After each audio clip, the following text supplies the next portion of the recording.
Muy buenos días. Saludamos en esta mañana a los hermanos y miembros de la Iglesia Cristiana Siervos de la Palabra de la ciudad de Palmira y demás personas que nos acompañan en este día, que nos están visitando a través de estos medios y que están escuchando la exposición de la Palabra de Dios. Damos gracias al Señor por este día que nos da y por la oportunidad que nos da de tener un día más de vida. Y vamos a exponer la palabra de Dios en continuidad con el tema que venimos tratando, venimos estudiando, la ley moral de Dios. Quiero entonces inicialmente invitarlos para que oremos, demos gracias a Dios y encomendamos en sus manos este momento, este tiempo. Inclina tu rostro y oremos juntos al Señor. Amado Dios, te damos gracias a esta hora de la mañana por tus bondades y por tu misericordia. La semana que terminó el día de ayer que nos diste, Señor, primera semana de este cuarto mes de este año. Por tu voluntad hemos llegado hasta esta fecha y nos has guardado. Queremos encomendar en tus manos este tiempo, Señor, de la palabra, este tiempo, Señor, donde estudiamos la palabra, tu palabra que es alimenta nuestro espíritu. Encomiendo en tus manos este tiempo de exposición de tu palabra, a cada uno de mis hermanos, tus hijos, nosotros que somos tus hijos, para que tu Espíritu, Señor, nos dé entendimiento de tu verdad, para que tu Espíritu nos redarguya, nos instruya, nos forme, Señor, con tu palabra, y produzca ese cambio y esa transformación en cada uno de nosotros. Asimismo, oro por las personas que han llegado a través de este medio, por este tiempo, a escuchar tu palabra en este canal, detrás de las cámaras, los que se encuentran allá, personas que por primera, segunda o tercera vez están acercándose a ti, Señor, acercándose, Señor, por medio de estos medios y están escuchando la palabra de Dios. Te pedimos, Padre, en el nombre de Cristo Jesús, que conforme a tu voluntad y a tu misericordia los alcances así como nos has alcanzado, Señor. Y que abras tú los corazones, los ojos, los oídos, el entendimiento, para recibir tu palabra y sea comprendida, Señor, para tu gloria. Y que se produzca ese milagro de la salvación, de un nuevo nacimiento, ese milagro de un corazón nuevo y una mente nueva, para buscar a Cristo, para seguir sus caminos, para estudiar su palabra, el Evangelio. Señor, encomiendo en tus manos a cada una de estas personas. Yo no sé quiénes son, no las conozco ni dónde están, pero tú sí, mi Señor. A los familiares y amigos de mis hermanos que a esta hora comparten y se han reunido para escuchar tu palabra, Señor. En tus manos encomiendo a cada una de estas personas y a nosotros como iglesia, Señor, para que nos guardes en tu verdad y para que tu bendición nos alcance en este primer día de esta segunda semana. Produzca, Señor, usted esa transformación en nosotros y que sigamos creciendo en esa santidad, que sigamos creciendo, Señor, en ese camino de obediencia, que la imagen de Cristo siga siendo formada en nosotros cada día, hasta que lleguemos a esa estatura de ese varón perfecto. Gracias, mi Señor. Dime qué decir y cómo decirlo a través de estos medios. No es la iglesia la que está reunida ahora, porque no podemos hacerlo en forma física y tú lo sabes, mi Señor. Pero sí podemos enseñar y extender el Evangelio a través de todos los medios que tú has colocado en nuestras manos. Así como en su época lo hicieron los apóstoles, por medio de cartas que enviaban a las distintas regiones, aunque no estaban de cuerpo presente, pero enviaban el mensaje de Dios a cada una de estas comunidades. Hoy lo hacemos a través de esta tecnología, cumpliendo ese mismo propósito. Te pedimos, Señor, tu ayuda, tu dirección y tu llenura entonces, para que se cumpla ese propósito. Tu bendición la pido en este momento y tu permiso para comenzar esta exposición en el nombre poderoso de nuestro Señor Jesucristo y con la dirección de tu Santo Espíritu. Amén. Bien, hermanos, como lo dije, vamos a continuar entonces con la exposición de la ley moral de Dios. Los domingos anteriores habíamos hecho esa introducción y esa preparación general, ¿cierto? Donde estudiamos los atributos, el atributo de Dios como juez, como legislador, y nos preparó para entender su ley, por qué debíamos entenderla, estudiar y conocer esa ley moral de Dios. Ya hace 8 días nos acercamos al libro del Éxodo, en donde Dios ya tiene ese encuentro con su pueblo escogido para entregarle sus estatutos, su ley moral. Y hace 8 días comenzamos, por lo tanto, el estudio del capítulo 19 y el capítulo 20 de Éxodo, en donde está esta porción de la palabra. Y antes de empezar a estudiar cada uno de los 10 mandamientos, comenzando en Éxodo capítulo 19, al leer ese capítulo dijimos y vemos que ahí está toda la preparación previa, la introducción previa a ese discurso de Dios. Por lo tanto, eso es lo que estamos haciendo, ya haciendo una introducción más específica, más direccionada a ese momento en que Dios habla desde el monte y entrega su ley a los hombres. Y eso es lo que estamos haciendo. Hace 8 días comenzamos con esa introducción que vemos en el capítulo 19 y habíamos llegado hasta cierto punto y vamos a continuar, y les invito para que recordemos y nos conectemos con las palabras del domingo pasado. El capítulo 19, el cual fue leído hace 8 días, y encontramos allí cada uno de estos puntos de esta introducción, 10 partes, 10 puntos, 10 aspectos, y vamos a continuar. Habíamos hablado acerca de la promulgación de esta ley, es decir, todos los aspectos que se caracterizan y que son descritos en este capítulo de cómo sucedió ese momento en que Dios habla desde el monte, unas condiciones especiales en cuanto a la atmósfera, en cuanto, como leemos allí, truenos, relámpagos, la voz de Dios se escuchaba como voz de trompeta, todas estas singularidades que hizo especial este momento en la historia del hombre. Es la forma como se promulgó, como Dios promulgó, anunció su ley. Hablamos también de su singularidad, hablamos también del principio elemental, el alma de esta ley que se fundamenta en su amor. Nos dio la ley por amor, porque Él es un Dios de amor, y eso lo estuvimos meditando hace 8 días. También tratamos el punto de la perpetuidad, ¿recuerdan? Es decir, desde dónde y hasta dónde es la aplicación y se mantiene esta ley vigente, y en conclusión entendimos precisamente este punto, que es perpetuo, que no fue algo que Dios se inventó en un momento en que el hombre peca para corregir al hombre y para guiarlo, no.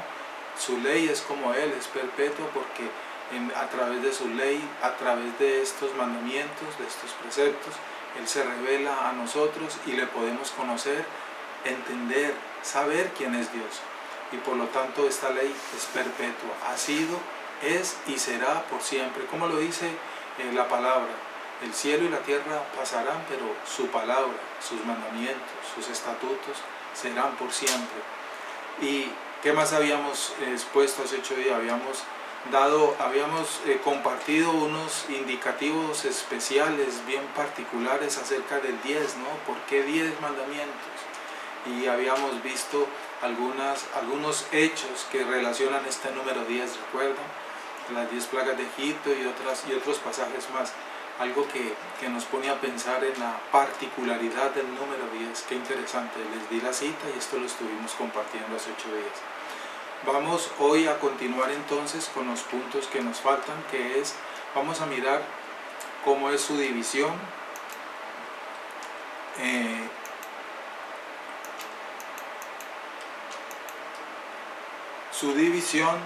su espiritualidad, la espiritualidad de la ley, el oficio de la ley, las sanciones y la forma como se interpreta la ley, o sea, la interpretación de la ley en forma general. Vamos entonces a continuar con el punto considerando su división, es decir, entendamos cómo está dividido este compendio de este decálogo. Consideremos entonces esta división. Como sabemos y lo hemos expuesto muchas veces, Dios jamás actúa sin un propósito claro.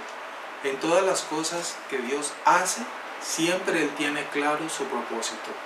Nosotros muchas veces actuamos en forma en forma, ¿cómo podemos decir?, en la incertidumbre, que no tenemos claro el propósito y a veces hacemos las cosas y siempre las dudas, los interrogantes nos acompañan muchas veces en muchas de las cosas que hacemos. Dios no, porque Dios es perfecto y Él conoce todo, Él es omnisciente, lo sabe todo, por lo tanto Dios jamás actúa sin un propósito. Él tiene claro qué va a hacer, por qué lo va a hacer, dónde lo va a hacer, cómo lo va a hacer, con quién lo va a hacer. Todos estos aspectos Dios ya los conoce, los sabe y no solamente eso, sino que Él mismo los ha decretado.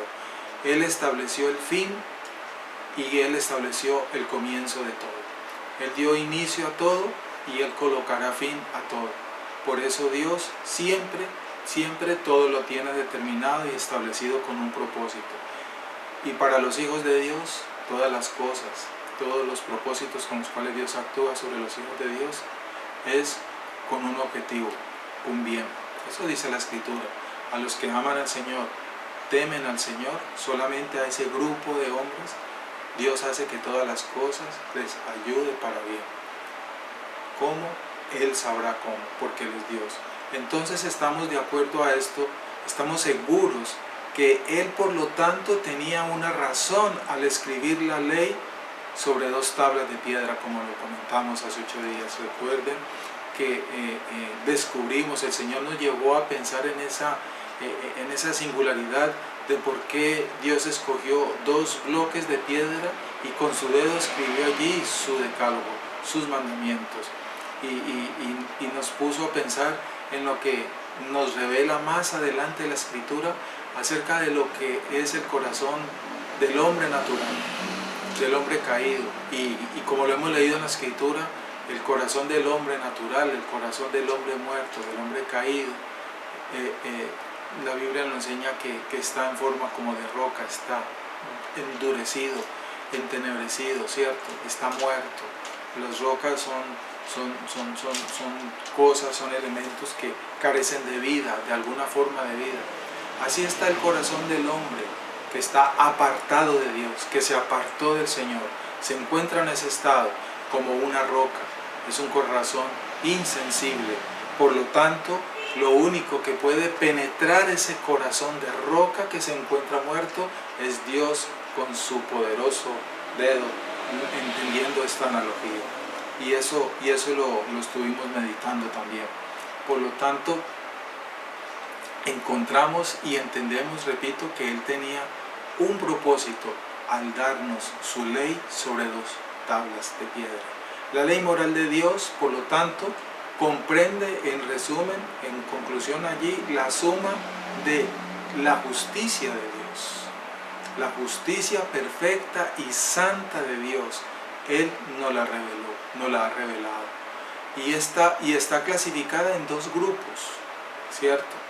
El primero representa nuestras obligaciones hacia Dios, nuestros deberes, nuestra tarea, nuestros compromisos.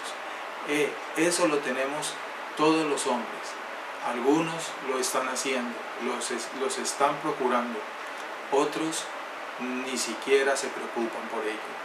El hombre no se preocupa por agradar a Dios, por amar a Dios, por servir a Dios. El hombre natural, el hombre caído, porque está apartado de Dios, está muerto en sus delitos y pecados. Por eso es que Dios mismo, como lo estamos diciendo, tiene que acercarse al hombre, porque nadie busca al hombre, nadie busca a Dios, lo dijo el apóstol Pablo en su carta a los Romanos, y es Dios quien obra en ese corazón muerto de roca y hace un milagro. Bien, entonces en ese primer grupo, repito, están representadas, mostradas todas nuestras obligaciones hacia Dios, y el segundo grupo nos muestra todas nuestras obligaciones y deberes hacia los hombres, hacia las demás personas. Así se encuentra clasificada la ley moral de Dios en esta primera parte. También encontramos otra característica que puede establecer, que puede dividirla en 2 grupos. Los primeros mandamientos tratan, por lo tanto, en lo que concierne a la adoración hacia Dios.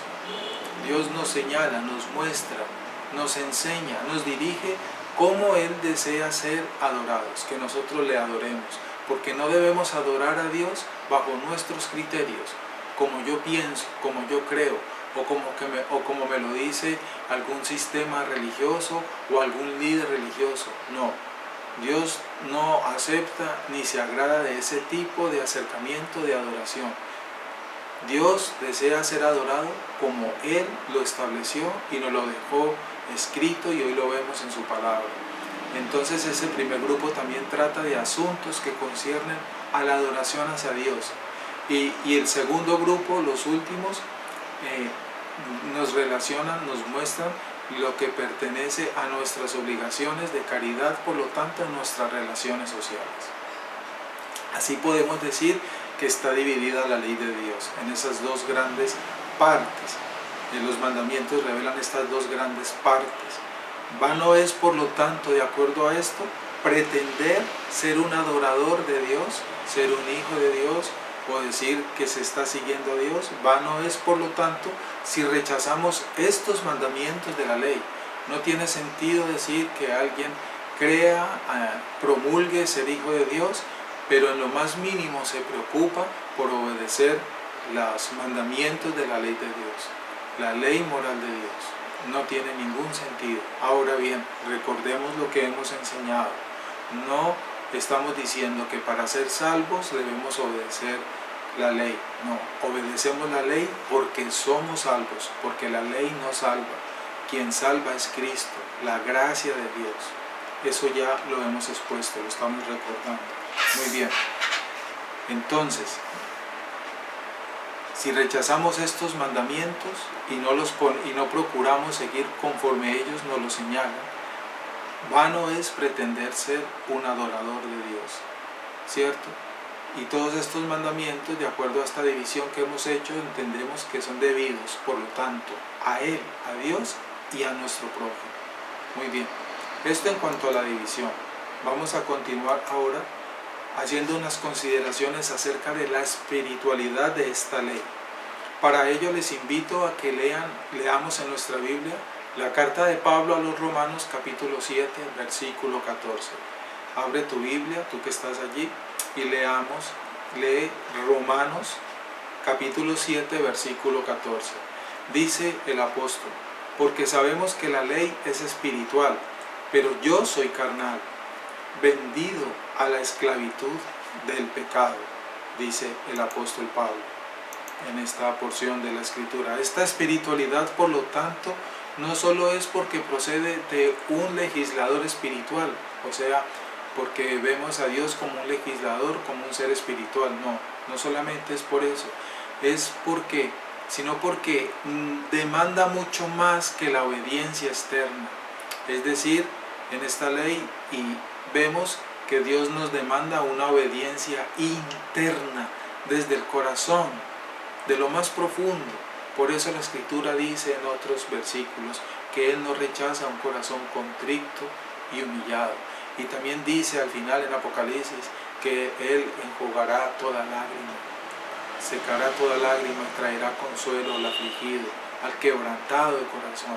Es porque Dios demanda a través de sus estatutos esta obediencia interna, con un deseo sincero y profundo, por amor a Él. Ese punto de espiritualidad, lo más sublime que nos muestra Dios en su ley. Por lo tanto, al percibir que el decálogo se extiende hasta los pensamientos y deseos del corazón, es por lo tanto claro entender esto. Descubrimos entonces cuánto hay en nosotros que está en oposición directa a Él. Cuando estudiamos y comprendemos esta ley moral, guiados por el Espíritu Santo, nos quebrantamos, nos asustamos, no sé qué otra palabra usar, porque descubrimos, entendemos cuánto hay en mí que está en oposición directa a Él. Recuerden que hace unos días expusimos que el mayor enemigo que hay a la palabra de Dios, a su ley, es mi carne, y esa está conmigo. Esa la tenemos todos los hombres mientras estemos en este cuerpo mortal, en este cuerpo que está corrompido, en esta naturaleza carnal.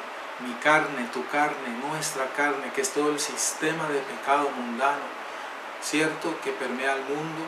Esa carne es la enemiga más grande que tiene la palabra de Dios, la ley de Dios, y esa está en nosotros, y esa es nuestra lucha.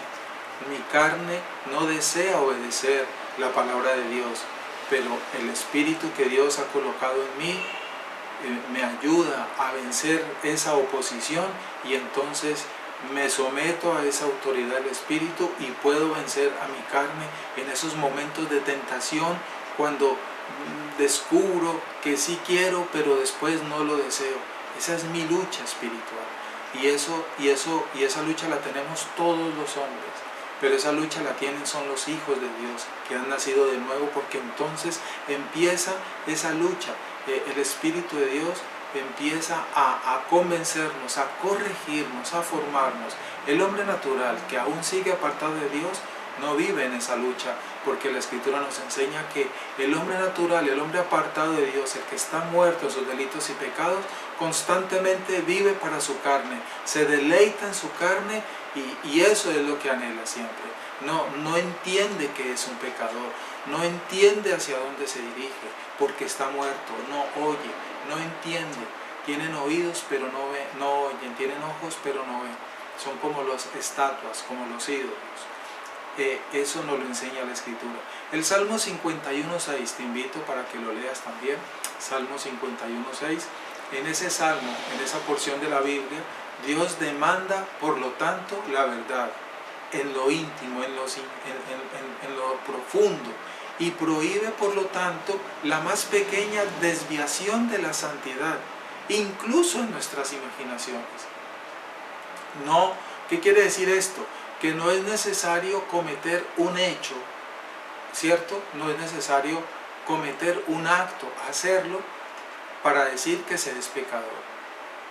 No más con el hecho de haberlo tú deseado en tu corazón, habértelo imaginado, haberlo planeado, ¿cierto? Haber tenido esa intención de algo malo, de algo que no está bien, con ese hecho, esas intenciones brotan del corazón, y cuando eso sucede, ya estoy pecando. Eso fue lo que enseñó Jesucristo.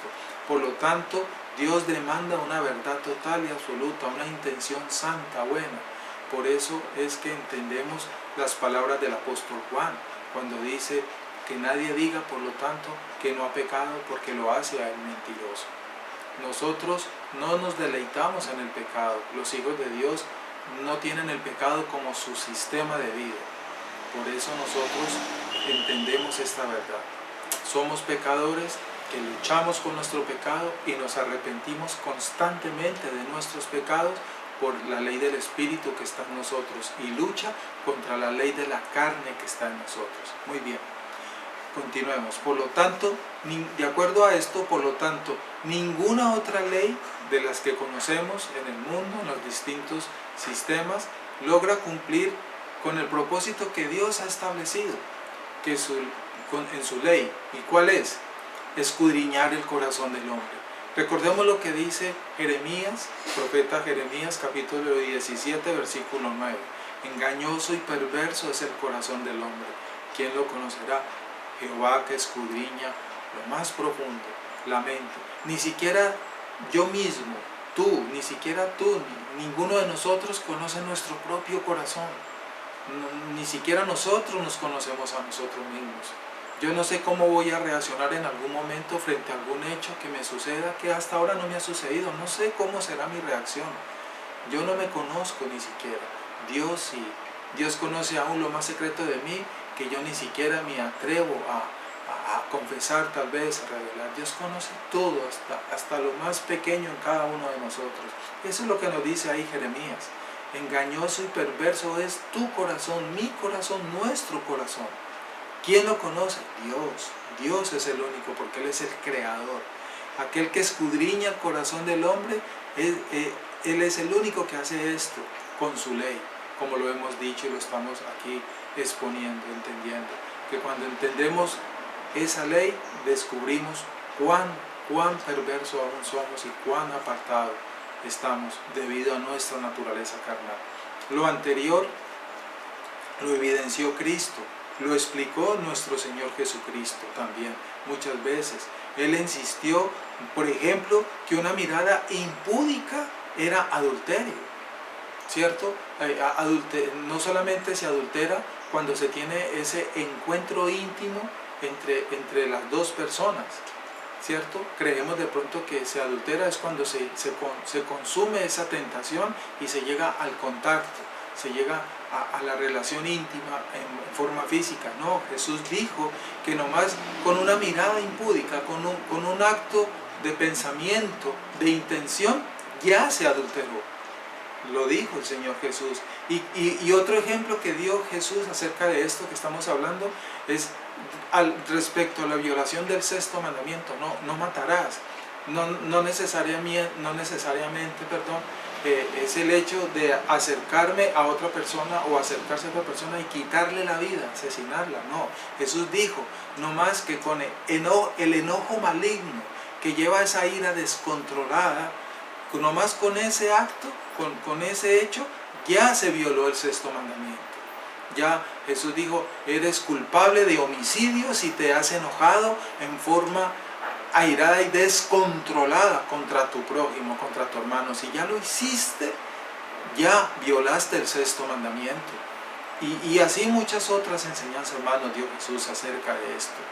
Entonces, tengamos presente esto en cuanto a la espiritualidad de la ley, toda la demanda espiritual que vemos y descubrimos en la ley. Muy bien, consideremos ahora su oficio en este octavo punto, el oficio de la ley. Muy bien. Cuando escudriñamos la ley en el contexto de toda la Escritura, entendemos entonces a lo largo de toda la Biblia que la ley tiene, digámoslo así, dos oficios fundamentales.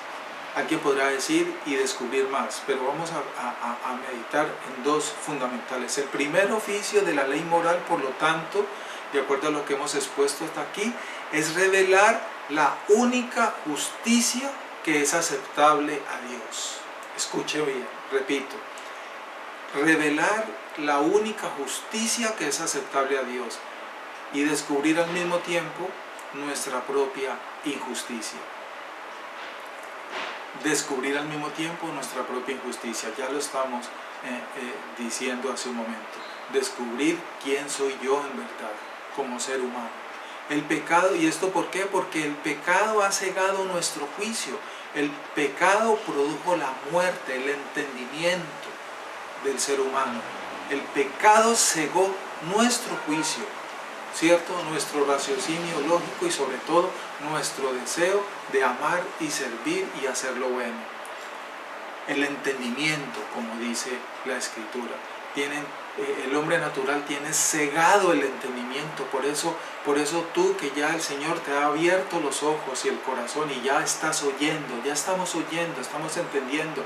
Y cuando entendemos estas verdades y lo grave de nuestro pecado y lo compartimos con personas que aún no conocen al Señor, nos damos cuenta de cuán ciegos están y sin entendimiento, porque no nos escuchan. Y por más que explicamos, tal vez vivido esa experiencia, no nos entienden. Esto demuestra lo que estamos hablando.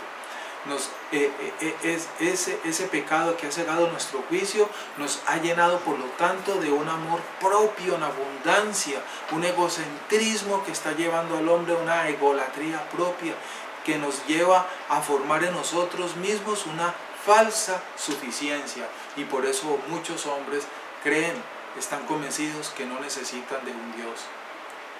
Lo manifiestan, lo creen así, que es suficiente para ellos sus propios conocimientos, que con tener sus propios títulos y diplomas, con eso es suficiente para vivir en este mundo. Y muchas otras frases escuchamos. Esto es debido a que el pecado cegó el juicio, el entendimiento, la conciencia del hombre, la llevó a ese estado de muerte. Muy bien, por eso, si nos comparamos seriamente con las demandas de la ley moral de Dios, nos hacemos conscientes de nuestra injustificada insolencia, de la condena por nuestra propia corrupción. Descubrimos entonces nuestra falta de fuerza para hacer lo que se requiere de nosotros. que debería ser bueno, pero no lo hacemos. Por eso, apartados del Señor, y si Dios no obra un milagro en el corazón del hombre y en la mente, no hay ninguna esperanza, ninguna esperanza. Esa esperanza solo se encuentra cuando Dios se acerca, llama y hace un milagro. Calvino dijo en uno de sus libros, Juan Calvino, Institución de la Religión Cristiana, que está en 2 volúmenes, en el libro 2, en el capítulo 7, en la sesión 7, respecto a esto, Calvino dijo, abro comillas, cito el libro de Juan Calvino: así la ley es un tipo de espejo, porque en ella descubrimos cualquier mancha de nuestro rostro. De esta manera contemplamos en la ley nuestra impotencia. En consecuencia a esto, seguidamente, nuestra iniquidad y finalmente la maldición como consecuencia de ambas. Palabras de Juan Calvino en uno de sus libros. Ese libro tú lo puedes conseguir y lo puedes leer, Institución de la Religión Cristiana, te lo recomiendo. Muy bien, entonces recordemos, el primer oficio, revelar la única justicia que es aceptable a Dios. ¿Y cuál es? Su propia justicia, no hay otra, porque su justicia es perfecta, la justicia de los hombres está imperfecta. Y el segundo oficio de la ley moral de Dios es restringir la maldad de los hombres. Restringir la maldad de los hombres. Parte de esto lo hemos expuesto domingos anteriores. Dios mismo, como soberano, ¿verdad?, sobre toda la creación, por su autoridad, por esa soberanía que Él tiene, que forma parte de su atributo, controla la maldad de todos los hombres, no solo de los impíos, de los inicuos. Ahí estamos todos los hombres, todos. Y por ese control, ese límite que Él coloca a esa maldad, es que podemos decir que no nos hemos autodestruido. Si Dios no controlara nuestra maldad, hace rato el hombre se había autodestruido. ¿Y cómo controla Dios esa maldad? A través de su palabra, de sus mandamientos. Explico un poquito, mire, perdone, uso palabras castizas nuestras, de nuestra cotidianidad colombiana. Los asesinos, por ejemplo, los sicarios, ellos saben muy en el fondo que lo que están haciendo está mal hecho. Ellos saben que quitar la vida es un pecado, es malo. Tal vez, y muy seguramente, no lo van a confesar públicamente y van a decir, sí, yo estoy pecando. Por muchos motivos tal vez no lo harán. Pero dentro de ellos, en sus conciencias internas, lo poco de conciencia que les queda debido a su pecado, a su estado de muerte, saben que están haciendo mal. Y por ese conocimiento es que muchas veces estas personas que se dedican a este oficio de trabajar asesinando personas, es que muchos de ellos incluso no asesinan a sus propios familiares, a sus propios hijos.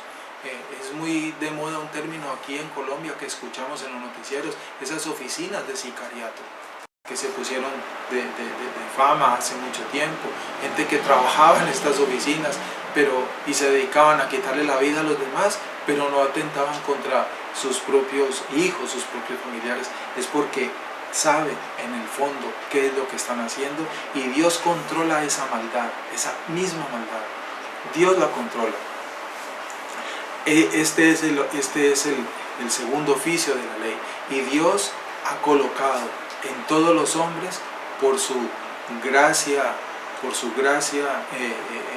todo este conocimiento, toda esta conciencia que tienen los hombres de que están haciendo mal.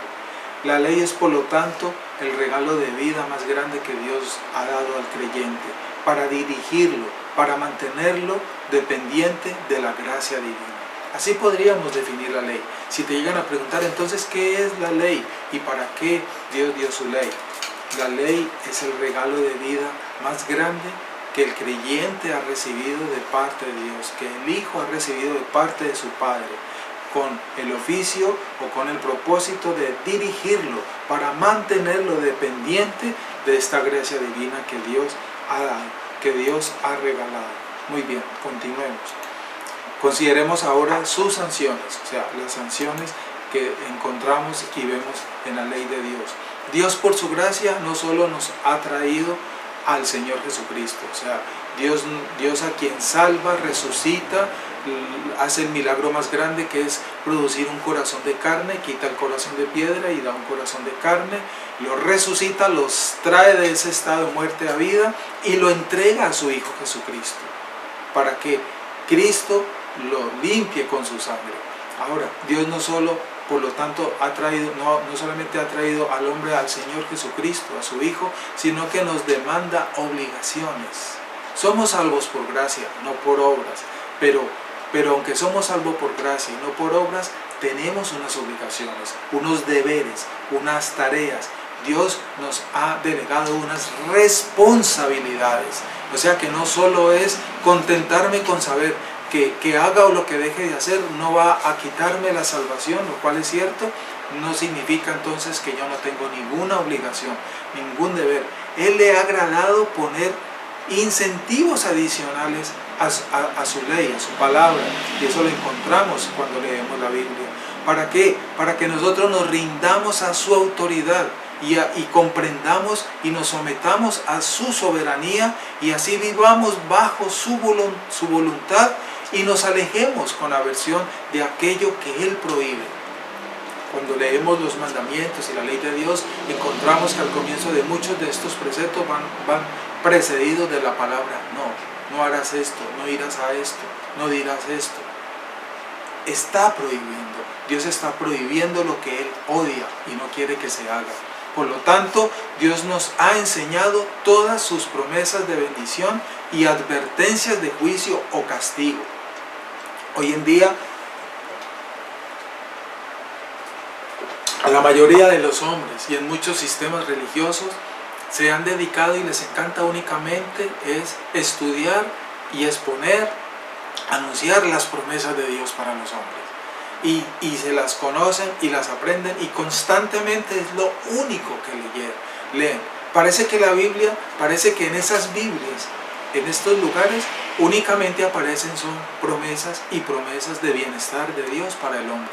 Pero nunca se hace alusión a las advertencias que vienen si no se cumple la voluntad de Dios, si no se cumplen sus mandamientos, si no se cumplen los mandamientos, así como Dios dio promesas de bendición, si los obedecemos, también dio advertencias de juicio, de castigo, amenazas, por así decirlo, si no se obedece sus mandamientos. Y déjeme decirle que son tremendas cuando las leemos. El castigo que viene por la desobediencia a la palabra es impresionante, por así decirlo. Por lo tanto, Dios esto también lo ha enseñado. Promesas por obediencia y un castigo por no cumplirlas. Y Él lo comenta, por ejemplo, en Éxodo capítulo 20, versículos 5 y 6. Adelantémonos un poquito. Dice Éxodo 20, versículos 5 y 6. No te inclinarás a ellas ni las honrarás, porque yo soy Jehová tu Dios, fuerte, celoso, que visito la maldad de los padres de los hijos hasta la tercera y cuarta generación de los que me aborrecen. He aquí una advertencia. Y he aquí una promesa de bendición. Y hago misericordia a millares, a los que me aman y guardan mis mandamientos. Hoy en día se les enseña a las personas a que reclamen las promesas, pero no se les enseña lo que deben hacer para recibir esas promesas. Triste lo que está sucediendo, triste. Reclamamos y le exigimos promesas a Dios, pero no queremos hacer nuestra tarea. Y así no funciona, así no es que la Biblia lo enseña. Tenemos deberes, responsabilidades que cumplir, y la mayor responsabilidad es someternos a su autoridad y cumplir lo que Él ordenó, poner por obra lo que Él ordenó. No es gratis, como decimos nosotros. Así somos informados, por lo tanto, que aquellos quienes llevan a cabo su voluntad no trabajarán en vano, tal como los rebeldes que no escaparán a su santo juicio, quedando con impunidad sus obras. No creamos eso, que van a quedar impunes las obras de los malvados. No, Dios tiene preparado un juicio y todos los hombres serán juzgados por sus obras. Y ese día va a llegar y está anunciado en la Escritura. Muy bien, eso en cuanto al oficio de la ley. Consideremos ahora la interpretación de la ley. Les invito para que lean el Salmo 119 en el versículo 6. Salmo 119, versículo 6 dice: entonces no seré avergonzado al considerar todos tus mandamientos. No dice al considerar tus promesas, no lo dice, al considerar todos tus mandamientos. ¿Qué significa? ¿Cómo interpretamos esto? Pues muy bien, lo que nos dice la Escritura y en el contexto, este versículo en el contexto de toda la Biblia, es tan comprensiva esta ley moral de Dios, primero que todo, que su autoridad se extiende a todas las acciones morales de nuestra vida, en todas las áreas de nuestra vida. Algunos teólogos respecto a esto sostienen, y yo me adhiero a esto que dicen, que el resto de las Escrituras son entonces un comentario de los 10 mandamientos. Que los 10 mandamientos es como el alma de todos estos estatutos que Dios nos dio, donde Dios se nos muestra, se nos presenta, se nos da a conocer, y que el resto de lo que está escrito en toda la Biblia es una ampliación, es un comentario general de los 10 mandamientos. Es por eso como encontramos asimismo una analogía bien particular entre lo sucedido en el Sermón del Monte y lo sucedido en el Monte Sinaí. Es una continuidad lo que sucedió en el Sermón del Monte, Mateo capítulo 5 en adelante. En el Monte Sinaí habló Dios Padre, y en el Sermón del Monte, en Mateo 5, habló Dios Hijo. En el Monte Sinaí se establecieron normas y leyes que Dios dio, y en el Sermón del Monte Cristo continúa ampliando esta ética de vida, esta ley moral de cómo se debe vivir. Las famosas bienaventuranzas es la ampliación, por decirlo así, la continuidad de esa ley moral de Dios. Hay algo bien especial en estos dos momentos, lo sucedido en el monte Sinaí en los tiempos de Moisés y lo sucedido en el monte en los tiempos de Cristo. Ambos fueron sermones, ambos fueron guiados por el Espíritu de Dios para que quedaran escritos y fueran hoy nuestra guía, como lo hemos dicho. Sea animándonos a la obediencia con argumentos, atrayéndonos con promesas. Siempre Dios estará presente en su ley, restringiéndonos y direccionándonos con ella. No lo olvidemos. Muy bien. ¿Qué hemos dicho entonces? Vamos en conclusión hasta aquí. Hemos dicho hasta aquí en conclusión respecto a esta introducción para pasar después al prefacio.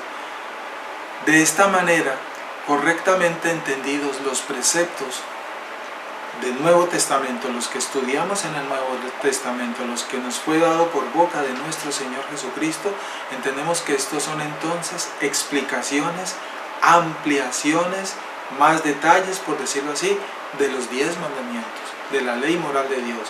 Cristo siempre vivió, enseñó, giró, por decirlo así, en torno a esa ley que había dado el Padre para los hombres. Y Él se sometió a ella, y Él la cumplió, y Él la obedeció, por eso fue perfecto. Él la obedeció en forma perfecta. Eso hizo que Cristo hombre fuera un hombre perfecto. En cada mandamiento, el principal deber o pecado se toma por lo tanto como un representante de los deberes o de los pecados menores. Es decir, cada uno de estos mandamientos es el principal, y alrededor de él giran las demás acciones que guardan relación con ese mandamiento. Ya estuvimos explicando un poco, por ejemplo, el 6º mandamiento, no matar, pero todo lo que gire en torno y que guarde relación con ese mandamiento, entonces también queda prohibido automáticamente. El enojo incontrolado con mi hermano es violación al 6º mandamiento. Y si tú lees el 6º mandamiento, dice no matarás. El 6º mandamiento no dice no te enojarás con tu hermano, pero se conecta, guarda relación, está unido. Y así cada uno de los mandamientos. Cuando cualquier pecado se prohíbe, por lo tanto, lo contrario, que es la virtud, es ensalzada. Es lo que queremos decir en otras palabras. Alguien, para que entendamos un poco, viniéndonos aquí a nuestros tiempos posmodernos, alguien dirá, pero es que en la Biblia no está prohibido que se pueda ver pornografía en un computador, porque si tú buscas eso literalmente en la Biblia, obvio, no lo vas a encontrar. Entonces, como no lo dice literalmente en la Biblia, yo puedo ver pornografía en un computador, y sabemos que eso no es así, pues Dios condena en su palabra los actos inmorales. Fue dado al pueblo de Israel, las leyes de castidad fueron dadas por Dios. Por lo tanto, aunque cuando tú leas la Biblia no dice, y no verás pornografía en tu computador, eso no excluye, por lo tanto, esta prohibición, porque está implícita en las leyes de castidad moral que Dios dio a Israel. A eso nos estamos refiriendo.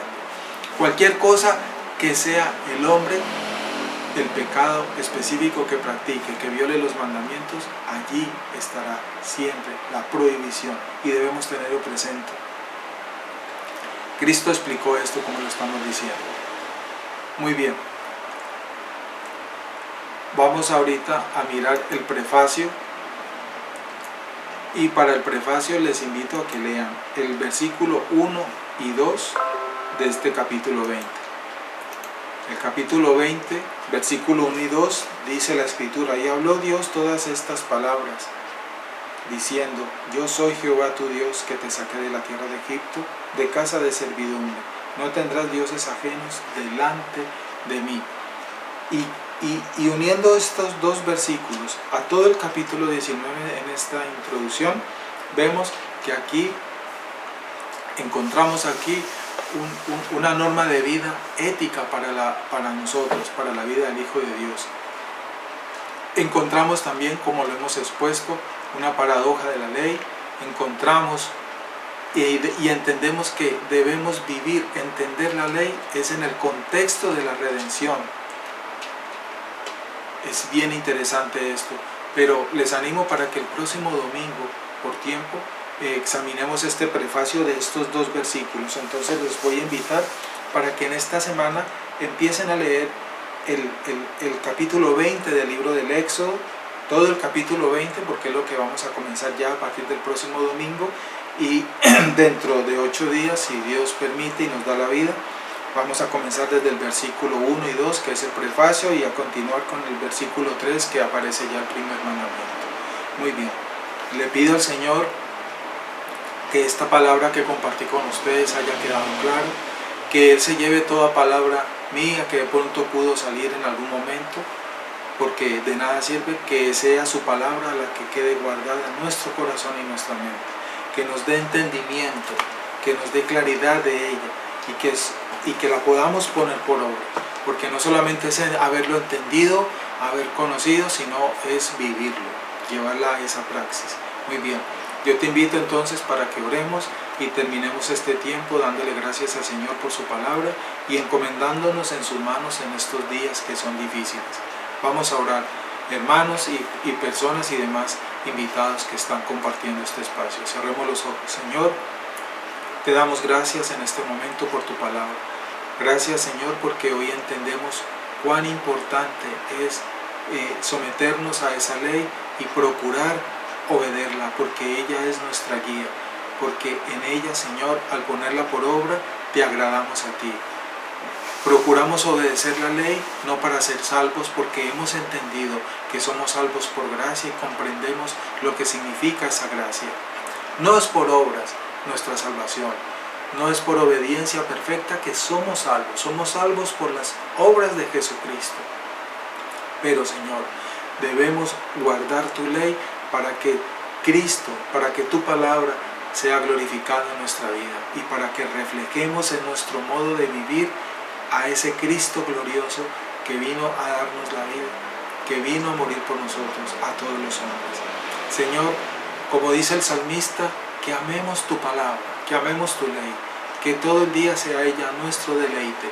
Yo te pido, Señor, para que abras los corazones de aquellas personas que hoy han escuchado por primera o segunda vez o tercera vez este mensaje, esta enseñanza, Señor, que tú nos estás permitiendo compartir, Señor.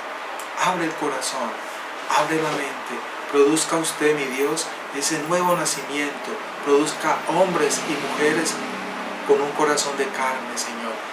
Destruya usted ese corazón de piedra, como lo hemos visto en esta mañana. Que el corazón del hombre es como de roca, del hombre natural, del hombre que nace muerto en sus delitos y pecados, y que lo único que puede tallar ese corazón, penetrar ese corazón, es su dedo, es su poder, es su espíritu, Señor. Y cuando usted hace eso, se produce el milagro más grande, que es producir un ser nuevo, una criatura nueva para su gloria. Gracias, mi Señor, gracias, mi Dios. Padre, encomendamos en tus manos esta semana que estamos comenzando hoy. Cada uno de los días que a usted le plazca darnos la oportunidad de vivir. Líbrenos usted del mal y del peligro. Guárdenos, Señor, de las tentaciones del enemigo.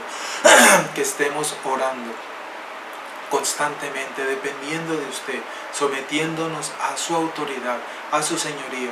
Oro por mis hermanos, Señor. Agradezco, Padre, la provisión que nos has dado como iglesia. Agradezco la provisión que has dado a cada uno de mis hermanos en estos tiempos difíciles de crisis, pero nos has sostenido. Hemos visto tu provisión, hemos visto tu ayuda, hemos visto esa bendición tuya en nuestros hogares, Señor. Han habido dificultades y las agradecemos también, pero nos has sostenido en todo, Señor. No nos has soltado, nos has guardado. Señor, has provisto todo para tu iglesia, para nuestros hogares. Gracias por las ofrendas, por los diezmos que han hecho llegar nuestros hermanos, nuestras hermanas a la iglesia, para que la casa de oración, que es la iglesia del Señor, pueda cubrir esas obligaciones, cumpliendo así con lo que nos comprometimos en algún momento. Gracias te doy, Señor, porque has colocado esa disposición en los corazones de todos y cada uno de nosotros como miembros, el sostenimiento de tu iglesia, de nuestra casa de oración y el sostenimiento de nuestros hogares. Bendice todas estas ofrendas y diezmos, Señor, que han llegado aquí a nuestra iglesia. Y bendice, Señor, y bendecimos la provisión que nos has dado porque viene de tus manos. Guárdanos, oramos por nuestros familiares que no te conocen, que estos días difíciles sean oportunidad para ellos, para que te conozcan, para que sean salvos, Señor. Te lo pedimos humildemente, que tu gracia alcance a aquellos, Señor, que aún no la han recibido. Y sabemos que así va a ser, porque aquellos que tú escogiste para derramar tu gracia y ser salvos, tú lo harás, Señor. Porque tú eres fiel a ti mismo, a tu palabra. Tú no cambias. Nosotros sí, pero tú no. Gracias, mi Dios. Bendícenos y te pido permiso para terminar este tiempo, Señor, y tu bendición para comenzar esta semana. La bendición del Padre, del Hijo y del Espíritu Santo esté con todos nosotros y que la paz de Cristo reine en nuestros corazones. Damos gracias al Señor. Amén. Muchas gracias, amados hermanos y amigos.